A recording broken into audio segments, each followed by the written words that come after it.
그래서 이영훈 선생이 그렇게 쉽게 볼 수 있는 학자가 아니에요. 그리고 그 낙성대 연구소가 이런 책들을 냈습니다. 하나하나로 놓고 볼 때 저는 우리가 제가 동의하진 않지만 가볍게 볼 책들은 아니라고 생각해요. 그리고 이 책이 이런 그 반일 종족주의 주장을 펴는 거에 상당한 근거로 사용이 되는데, 문제는 뭐냐면 이 책에서 밝힌 성과가 커요. 그런데 그 성과를 갖고 반일 종족주의에서 하고 있는 이만한 얘기를 할 수 있느냐. 이만큼 밝혔으면 이만큼쯤 얘기하면은 그런 것보다 하죠. 설득력이 있죠. 10을 밝혔으면은 한 20쯤을 얘기하면. 그러니까 그런데 10을 밝혀서 1000을 얘기하고 10,000을 얘기하면 어떻게 돼요? 뭐라고요? 이게 되는 거지. 에? 에? 아니, 이 책에서 어떻게 그런 결론을 내리십니까? 그러니까 허수열 선생이나 정강수 선생이 따라가지 못한 이유가 그걸 거라고 생각했어요. 똑같은 책을 본 사람들이거든요. 그래서 저는 이분들의 성과를 무조건 개소리 그렇게 얘기하는 건 아니라고 생각해요. 초기에 우리의 연구에 잘못된 점들이 분명히 있습니다. 이거 시간이 넘어가서 이제 큰일인데, 해서 이제 총론을 그렇게 말씀드리고, 이게 이 개발 없는 개발, 이게 허수열 선생님 책이에요. 허수열 선생님 이렇게 생기셨습니다. 근데 지금은 최근에 인터뷰 나온 거 보니까 저도 뭐 한 20, 30년 못 뵌 것 같은데 나이가 많이 드셨네요. 저를 아마 기억을 못 하실 거예요. 저는 먼 발치에서 뵙고 저보다 연배가 좀 윗니다. 이제 그러고 그다음에 여기 한국 근대와 식민지 근대화 논쟁은 국사학과 쪽에서, 한국사 쪽에서 식민지 근대화론에 대해서 좀 뭐라고 할까, 대응을 한 대표적인 저술입니다. 이게 있고 또 고대 정태현 선생 등등 이제 몇몇 분이 답을 하긴 했는데, 하긴 했죠. 이제 그런데 이제 이런 분들 그래서 나오는 얘기가 이제 이런 거죠. 과연 그 개발이라고 하는데, 이 책 제목이, 허수열 선생님 그 책 제목이 참 상징적이지 않아요? 개발 없는 개발? 네, 우리 52번입니다. 앞에. 개발 없는 개발이라는 책 제목이 아주 상징적이죠. 왜냐면은 개발이 됐는데 누구를 위한 개발이냐. 조선이란 땅덩어리에서 경제가 팽창했어. 그런데 그 부가 누구에게 갔느냐. 발전의 목적이 무엇이냐. 그걸 따졌을 때 이게 어떻게 조선 경제의 발전이지? 그 얘기를 하는 겁니다.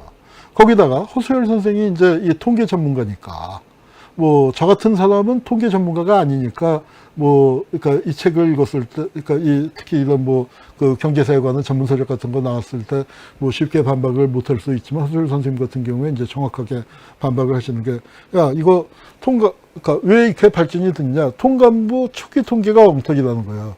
여기, 충북부 통계연보 좀 찾아놓을 거거든요. 저 어디 있는데. 그 통계연보를 처음 만들 때, 그러니까 1920년경 3.1운동 이후부터는 통계가 굉장히 신뢰할 만한 통계인데, 그 앞에는 대충 만들었다 이거예요. 특히 그 통계를 만들려면 1910년 통계가 있어야 할 거 아닙니까? 그런데 그때 통계 같은 것들이 엉터리였고, 또 통감부도 조선을 장악해 들어가는 게 구석구석 파악하는 게 아니라 이거지.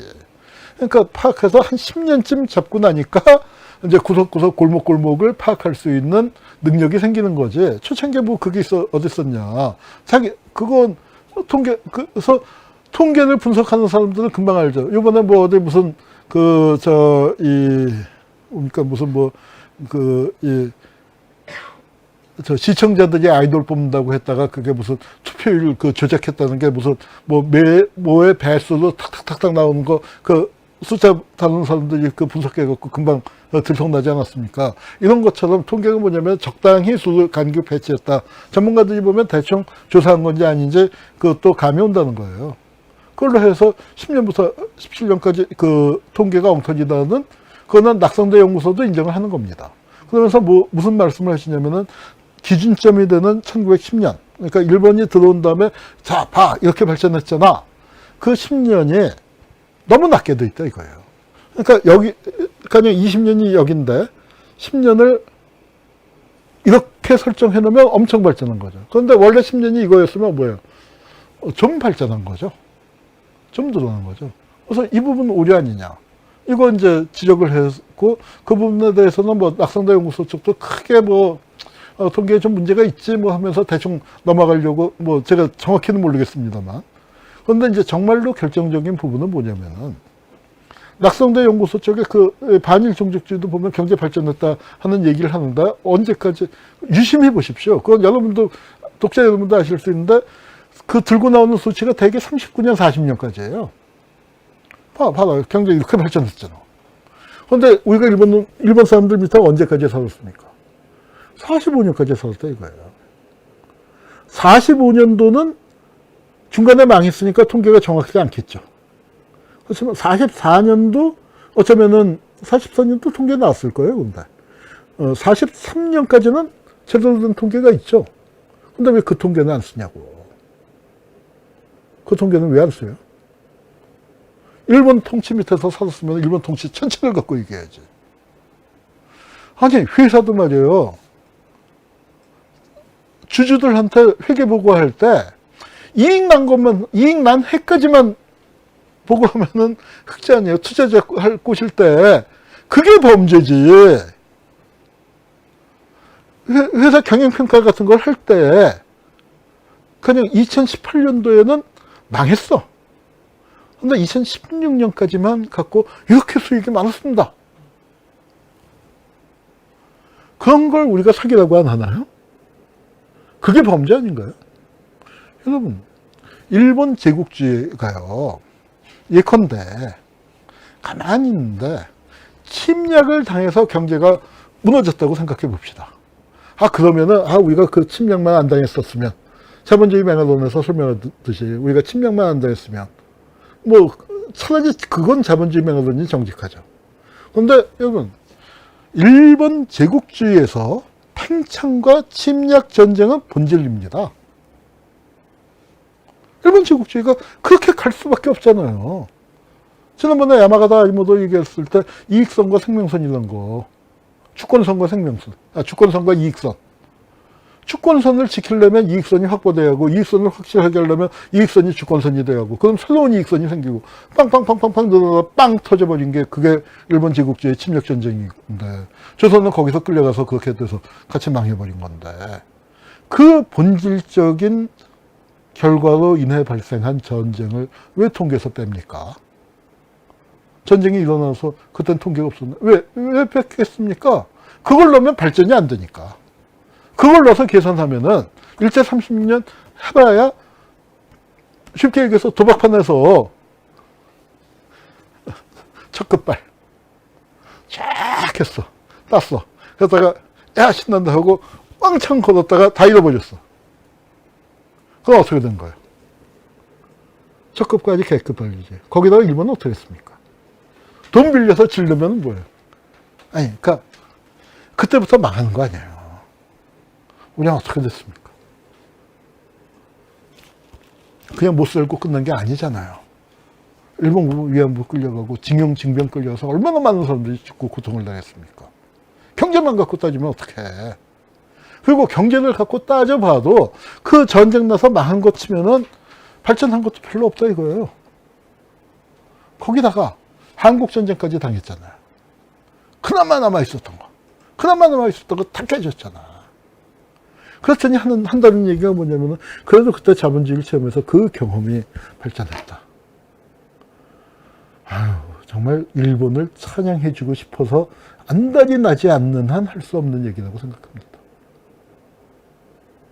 그런데 왜 그렇게 그 노력했다? 아니, 난 이영훈 선생, 참 안병재 선생 이해가 안 가는 게, 그분들이 처음부터 그랬었으면 또 원래 그런 것보다 하겠어. 그런데 천태일이 죽었을 때 제일 먼저 달려간 사람이잖아요.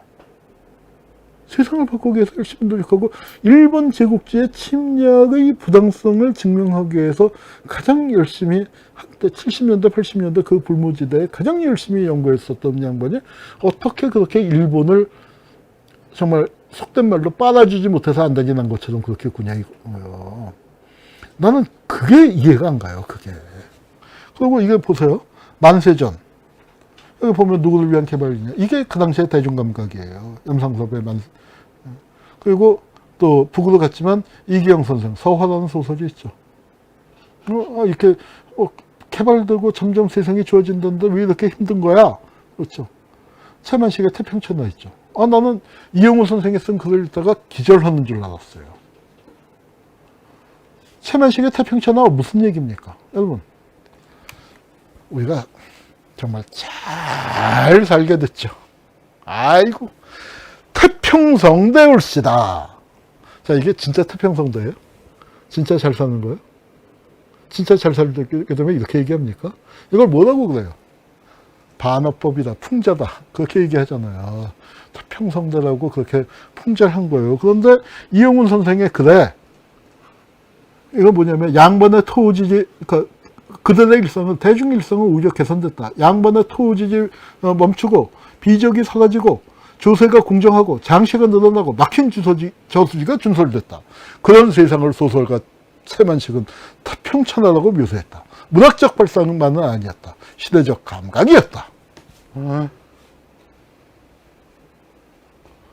어떻게 이영훈 선생 같은 양반이 어떻게 이 지경까지 됐을까? 아니, 그 텍스트를 그렇게 중시하고 서유를 그렇게 중시하는 분이 최만식의 태평천하 소설을 어떤 입장에서 어떤 그 감각으로 썼는지를 그게 그렇게 안 들어오나? 이게 콩깍지라는 게 이런 건가? 색안경이라는 게 이런 건가? 느끼게 된 거죠. 시간이 많이 가서 지금부터는 초스피드로 달려야 할 것 같습니다. 아직 사진이요. 몇 장이 남아있냐면 140장쯤이 남아있습니다. 그래서 초스피드로 달려보겠습니다. 통과할 건 통과하고요. 자, 해방전후사의 재인식이라는 게 나왔어요.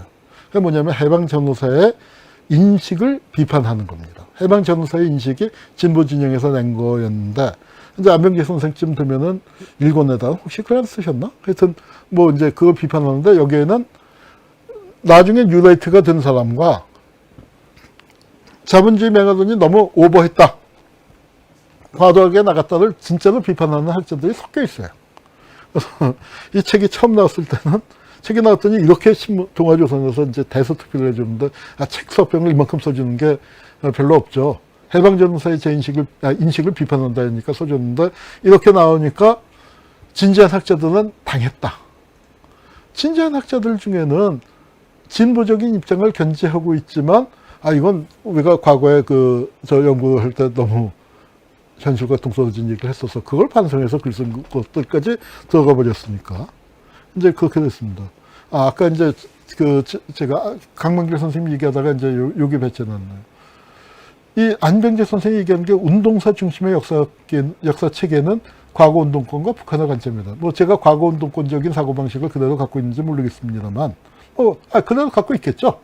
그 부분이, 그거를 이제 현실을 좀 더 잘 설명하려면 어떻게 해야 하나. 그걸 노력을 했었으니까요. 세상이 많이 바뀌었지만, 세상이 바뀌었을 때 어떻게 대응해야 하나가 늘 고민이죠. 세상이 바뀌었다고 중심을 잃어버리고, 이렇게 얘기할 수도 있고, 세상이 바뀐 지가 언젠데 아직도 그 흘러간 레코드판을 돌리고 있느냐. 그 사회 어딘가에서 누구나 다 고민하고 있을 겁니다. 저도 잘 모르겠어요. 정답 모르겠어요. 그렇지만 저는 이렇게 생각합니다. 적어도 20세기 전반기의 역사나, 그리고 어쩌면 20세기 후반기는 균형을 잡을 수가 있을 것 같아요. 그런데 20세기 전반기의 역사는 이 한반도의 경제사보다는 운동사를 중심으로 설명해야 하지 않을까. 그건 여전히 제 생각은 그렇습니다.